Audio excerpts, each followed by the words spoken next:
Welcome to the EU LCS post-game lobby for a look at today's action here in the spring split. Joining me today are Maurice Amazing Stuckenschneider.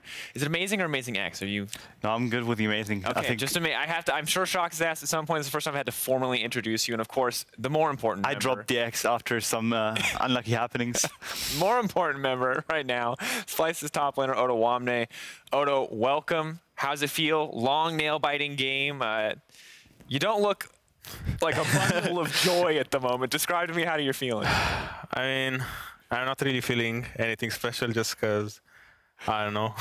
It's just like the meta is so lame that, I don't know, playing top lane in this meta is just really, really tiring. Okay, well, we'll get a chance to talk about top lane a little bit later. For now, as we just saw, Splice managed to come back in the late game to win against Misfits. Bouncing back after yesterday's loss, I think it's safe to say. So what really was the key here to kind of finding the win in the end, even if the top lane wasn't the most exciting part? I mean, I think just our draft was way better today. We had a better dog champ on the top lane with Owen instead of Maokai.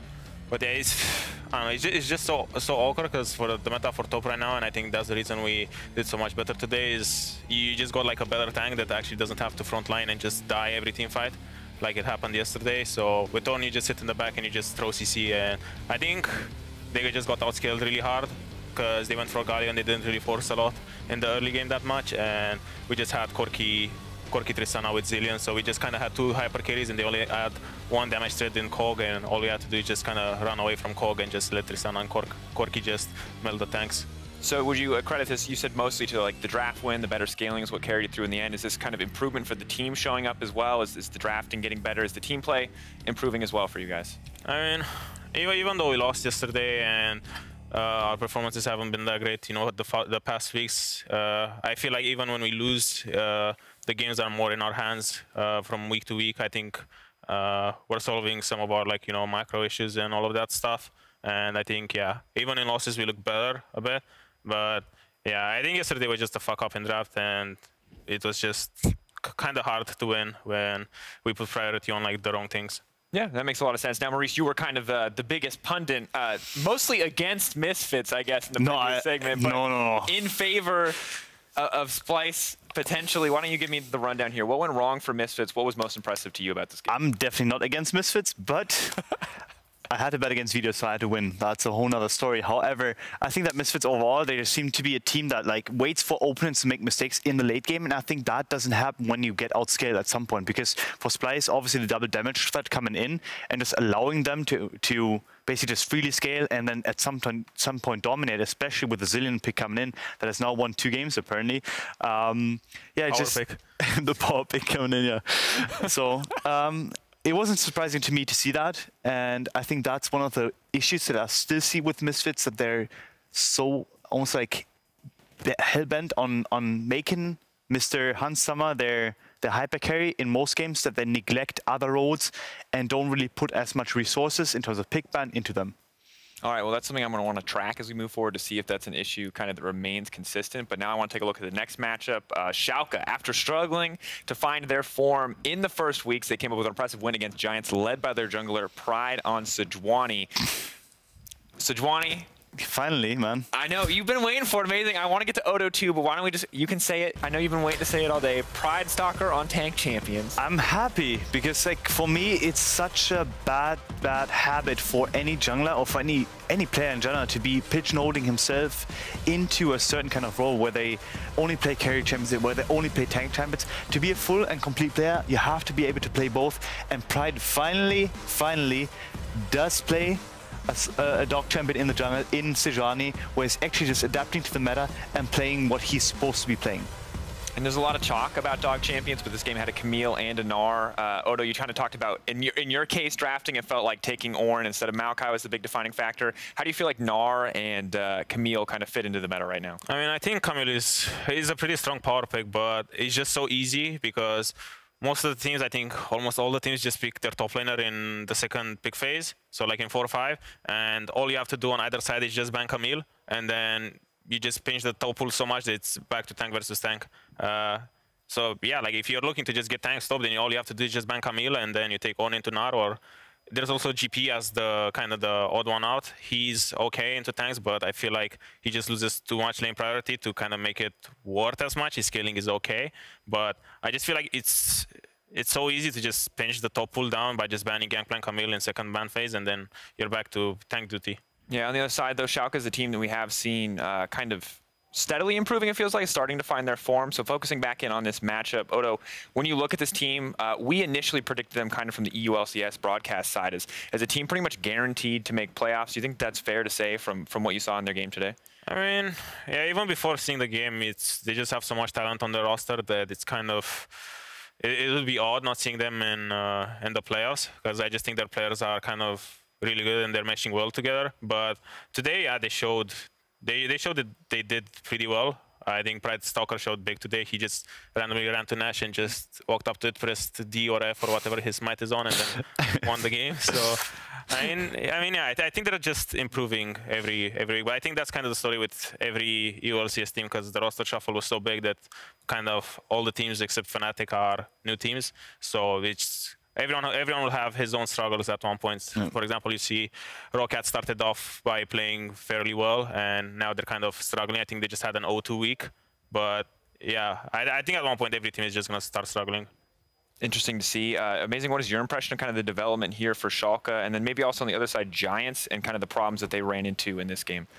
I mean, for me, it's quite obvious still that Giants has these issues in the mid game that we already talked about, like where Joker at some point is going to invade and do a mistake, or they don't have the cleanest amount of like mid game just shot calling where they force an objective and actually play for it properly, and rather struggle in that sense. And that's when Schalke basically strikes. And I think they've always been, even in the losses that they had, Schalke has been a strong shot calling team. They've always had a good macro, but they sometimes get lost in those technicalities where they focus so much on trying to make the right call that they forget, hey, we actually have to play the game and press buttons too. And I think that's where Schalke still has to develop themselves. And obviously the pick ban that we talked about in terms of like dropping the Kazakhs and actually playing the tank jungle and playing the meta is something they still have to adapt to too. And I want Upset to actually be 100% comfortable. Obviously he's not 100% healthy as we've heard, or he's recovering now.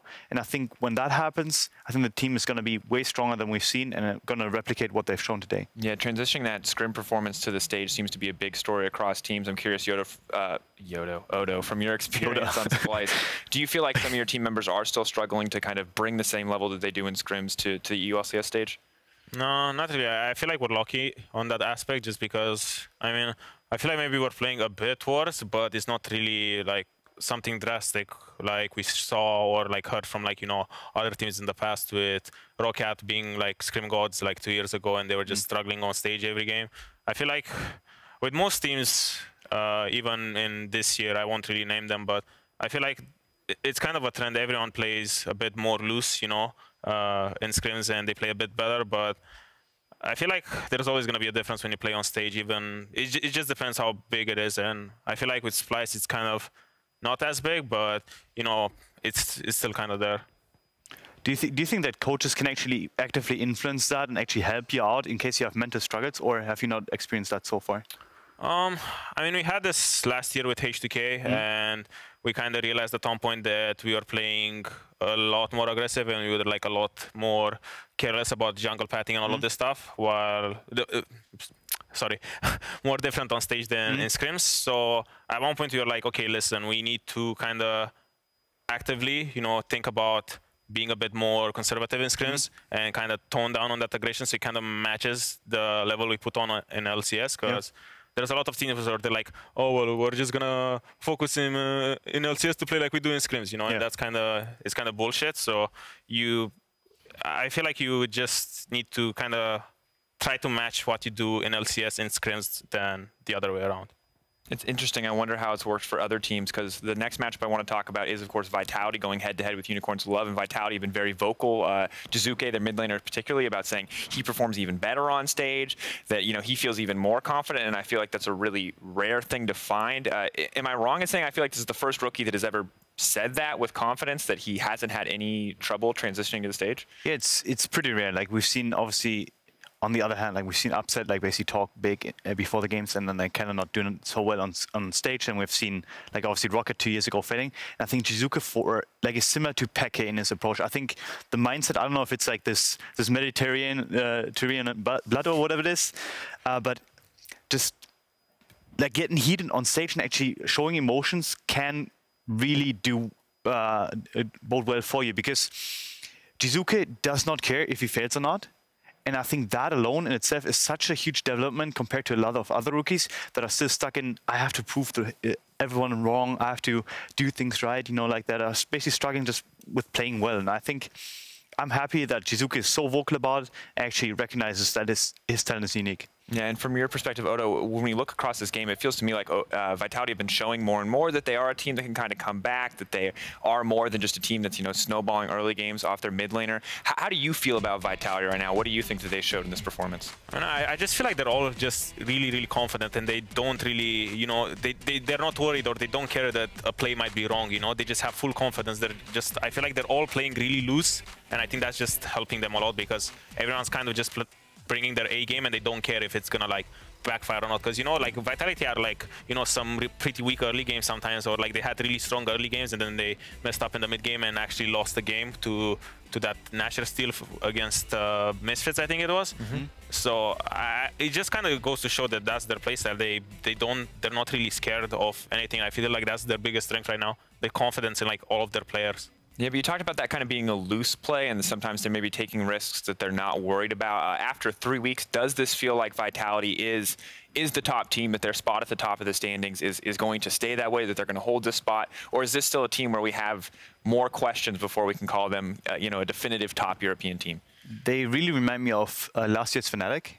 I think the Summer Split Fnatic basically showed similar tendencies, and where they were let loose and they could just do plays all over the map. Obviously, they seem to be cohesive, but in the playoffs it seemed to falter, because then teams figured them out and basically got onto a higher level in terms of macro and understood what they were doing. So I'm wondering if that may happen to Vitality, where they are just ahead of the curve and are just more aggressive because they understand the meta a bit better than everyone else. So I think they're the best team in Europe right now, but I think that may change. What is your impression, Odo? I kind of think the same. I just feel like at one point, maybe, you know, say they go on like a loose streak or something, when that confidence starts to like shatter, it might like start going all downhill for them. But it did never get in that place where, you know, they start losing the games. I think they're still fine. I just feel like their map movements are okay, just because they're just so decisive with them. I don't think they really know, you know, anything spectacular. I think like their macro is good, don't get me wrong, but I feel like other teams' macro is just as good. I feel like they just pull the trigger really hard, and their laning phase is just the biggest strength for them, because that guy in the middle is just styling on everyone 24/7. So I mean, they're just always playing from like a winning position. So I think that's what's really good for them. But so far in the early game, they never got into a losing position. So like when that happens, we need to see how they react to that. I do feel like, though, they gained a little bit more credit after the Schalke game yesterday, because they were losing out on lane pressure. They were getting invaded. Pride, I mean, as much as we did not like the Kha'Zix, was used pretty effectively early game to shut down. Cho'Gath in the top lane as well. Is that still not enough, though, to kind of prove that they can come back from an early game deficit? Do they need to show more? I think they need to show more, but it's more about just like actually playing a scaling comp. I think so far they have shown like a lot of promise in terms of how they can execute with comps that they really like. And I think maybe in terms of maybe being thrown off guard, where they can't play their own style 100%, where a team maybe figures them out a bit and just says, hey, we can match your aggression. And in those cases, I really want to see how that actually works out, especially in the early game. Yeah, well, for now, they look damn good, and that's earned them a spot at the top of the ladder, currently sitting alone in first place. You know, kind of just impressive to see as we've moved through this, but you can see as well, Fnatic, G2, Splice, Schalke starting to catch up. Rocket coming down a little bit after the as well. But really, there's just this huge middle of the pack in the standings right now, and it's hard for me to actually say who's going to start to come up, who's going to start to prove as a top team, because some teams are now starting to lose games, some teams are now starting to come together and win games. How do you see this developing over the weeks to come? I think G2, Fnatic, and Schalke are probably going to catch up to Giants. I don't think that Giants are that great of a team. We saw a lot of struggles today, and I honestly think that Splice is gonna have a bit of an uprise too. I think the playoff teams, for me at least, what I think is gonna happen is gonna be Vitality, Misfits, Schalke, Fnatic, G2, and Splice. As we most analysts have predicted before the season started, and I think we're already seeing the trend where Rocket is starting to fail and Giants looks a bit shaky. Is that your impression as well, or are you feeling? I mean, let's just start with Splice in playoffs. Does that feel like where you see your goals right now? I mean, in a way, I feel like if we would miss playoffs, it would be kind of it would kind of be like a disaster for me. So I'm definitely aiming for that, but. It's just kind of hard because it's like week 3 and all the teams are still kind of like trying to get better, and everyone's just kind of showing their tendencies or like their patterns on like how they want to play or how they want to get better. So I mean, I think it's still early to kind of pinpoint who's going to be a top 6 just because the standings are just like there's a huge middle of the pack, and I feel like even the top teams right now can just start going on a losing spree just because it's like best of 1. So if you just have like a bad week or something, then you already start going down on the standings. I think in like a week or 2, it would be fair to kind of start making predictions on who's gonna make playoffs. But I think now it's still kind of free for all in a way. It is still week 3. Of course, a lot is still uncertain as we start to come to a close here, but. The other thing I want to talk about, you've been saying it all day. You've been very blunt, I think, in the way you address it. Top lane meta. I feel like we've seen some interesting picks, but Odo, I mean, you seem super jaded, and you're delivering it well enough that I feel like it's justified. You've played the Ornn 3 times now, the Maokai once. You're talking about it being this boring dogfight in the top lane. But I mean, but Ornn is nerfed. Is he still this good as we start to talk about top lane meta? Is he still just, you feel like, with the other couple champs banned away, is he just the absolute go-to that you have to look out for? I mean, in terms of tanks, yeah, just because like even though the nerfs happened, his laning phase is still very good. Like the nerfs only happened with his CC immunity on W and his cooldown on R, so his laning phase didn't actually get impacted that much. It's just Ornn as a champion, he's kind of a tank that doesn't need to be like in the front line to apply his CC or like tank people or stun or anything, you know? He can just sit in the back line and just throw his ult, while any other tank in the game, he has to actually be in the front line and soak damage. Like, for example, look at Cho'Gath, look at Maokai. Those champions, they just go in the front line and they cannot hit a single spell just because the meta is like so focused on bot lane, and bot lane like carries are so strong that tanks just actually get blown up if you have this mismatch in the way that Ornn is actually safe and he just applies his CC from a distance, and then you have Maokai, Cho'Gath that actually have to like tank 5 people, then that's kind of where the tanks start kind of falling apart, and that's why Ornn is just the most broken one in terms of tanks. But I feel like we have seen a lot of effective use of Cho'Gath, where Cho'Gath, you know, offers a lot of early lane pressure, is still a big threat. I see your point about him being super safe and the CC being able to apply from such a distance, but it still feels like some of these tanks have value. I mean, Cho'Gath has that silence, the insane burst as well. Or is it just that,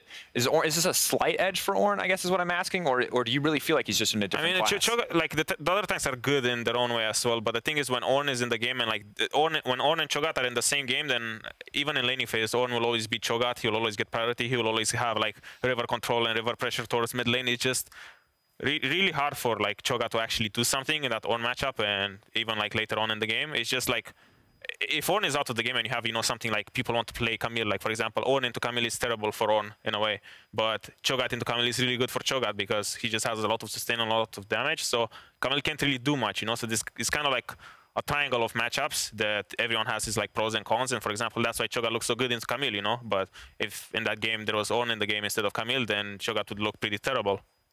Amazing. I'm curious what your impression is one of top lane in general, and 2 of Ornn just as a pick, because I mean the nerfs don't sound that significant from what you've said in a lot of senses, but is this a champion you feel like might still be a little bit too powerful?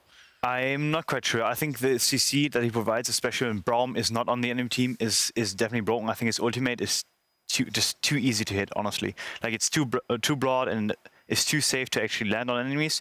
But I also do think that right now, I think carry top picks are gonna come back into the meta, and I think are actually gonna like contest the Ornn and contest the other tanks that are being played right now. And I hope to see that development, at least because they're already dog champs in the jungle. They don't need to be dog champs in the top lane.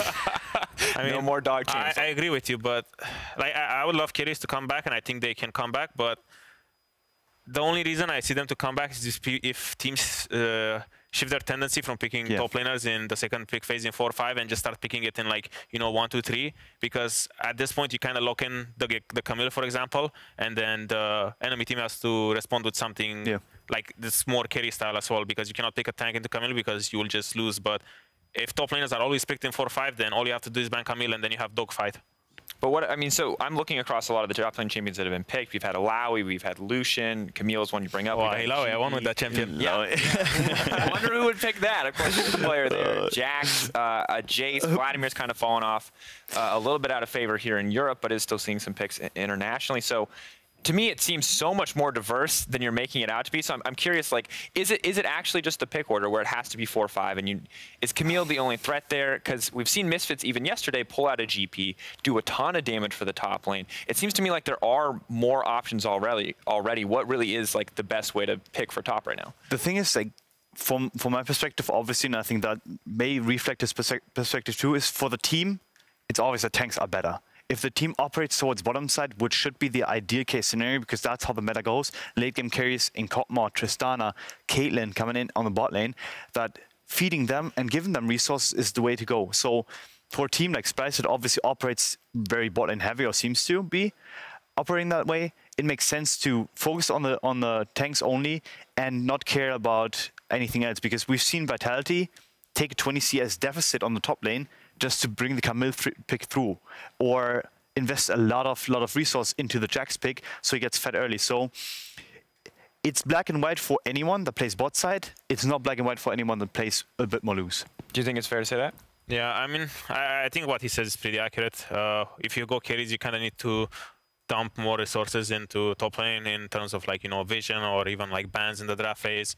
But yeah, like the reason you see like so much, you know, only Camille and on is just, and you don't see as much Vladimir, for example, because I think Vladimir is good into like some of the carry matchups. We didn't see it as much in Europe, but I think Vladimir is like really, really good into both Camille and GP. But for example, us, we didn't get to play into Camille yet and all of that stuff.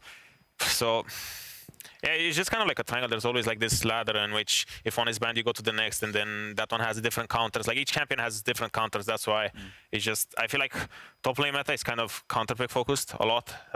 So if you can get like a counter pick in draft, it kind of makes your job a lot easier. You don't need to like dump as much resources into top lane because if you're kind of self-sufficient and you have a winning matchup, then you can kind of get all of that yourself and kind of impact the map. So yeah, I guess that's it pretty much. Yeah, it feels like there might be other options depending on how your team plays, but at the end of the day, a tank is still like just if teams start banning like, you know, Ornn or Camille or Cho'Gath, then you kind of start seeing more diverse top lane picks because, as I said, it's more towards counter picks. But if Ornn and Camille are always there, then you always have, there's always like one best pick into those champions. That's why you just see the same ones. It's interesting how, yeah, up until that point, you talk about this triangle, how you can counterpick a little bit, but as long as Ornn and Camille are present, it changes things. I'm curious to see if that holds up in the drafts as we move forward, but for now, let's take a look at some of the highlights sent in by you guys on Twitter. Here are your LCS big plays brought to you by Acer Predator. All right, well, in their game against Schalke, no fear, Vitality lured the opposition into a deadly trap in the mid lane. At Jaro, the third tweeted, "That was all planned from Jack Troll, well baited." Gilius catching back up in the jungle, just about even in terms of experience, but there goes Jack Troll for the play. He's going to fumble. Cabo, hook shots in, but he's going to hold the wall dive. Now Schalke are looking for the turn, but they have to be careful because Gilius is over the wall. Looks like Upset's going to be a little bit more than angry as he's going to get taken down. This could just be the double. Schalke have no vision, and they are gone. Look, guys. I'm here behind them. Can I get now? I'm behind them. Okay, I'm coming. Oh, I fucked up. I fucked up. Can we turn again? Can we turn? I'm still upside, I'm still there. Look. What the fuck is happening? Holy shit. We're fighting. You guys are so good or what? Nice, good job. Go Drake. Go mid. I'm getting top. Okay, there's so many people who are like, oh yeah, it was a bait, and then the comms kind of confirm a little bit. What's happening? I think to paraphrase what was exactly said there. I think someone effed up. Yeah. I'm not quite sure about that though. I think we heard it a couple of times. But yeah, like, I don't think that was a bait. I don't think it was. I mean, it was good adaptation though. Yeah. I mean, okay, so from Schalke's side, what do you think is going through their head at that point? And should they have, did it make sense for them to actually go in on that play? Because it's so funny to me. I mean, LCS ultimate, he kind of gets tanky through that. You don't see anyone on the map, so you know, there's no gain in the end, you know? So I don't know about that. All right. Well, we've talked about Hans Sama as the new main carry for Misfits, and in their game versus Splice, he managed to turn around a bad situation to get a great double kill. At ST Red Eye said, Hans Sama is a god. Elder Drake will be huge for Misfits if they can get it later with the double Infernal. Oh, they stopped on Summer's recall. Hold on a second. Kabi finding the dog all isolated. That's a lot of damage. Oh, he wins the 1v2. Can he get it? Kazing. He's got it. It's a double kill. He's still alive. He's dead. Oh, but that was sick, man. Talk about a value play. Holy moly, he killed Kabi in like 2 seconds. Left side. Get Brazilian. Yeah, we said I need help, I need help. I'm not there. You're alone. You're probably dead. Oh, what? Okay. What the fuck? Alright. No, but you get MVP for this. Amazing's really upset that he doesn't get to drop F-bombs as much as the professional players on this broadcast. I'm really struggling right now. I have it in me. So when we, I mean, obviously Hans Sama, that's a crazy good play. That's bittersweet though, I think, for him is the loss comes through in the end. Kog'Maw, not a late game hyper carry, by the way. Yeah, apparently Reddit has better insight than all of us pros and all of us analysts. So I don't quite trust them. I don't quite trust them as much because we definitely saw Kog'Maw spitting on some haters there. So I'm definitely impressed. Odo, does it feel? Is it a good feeling or a bad feeling to watch a highlight play from someone that you just beat?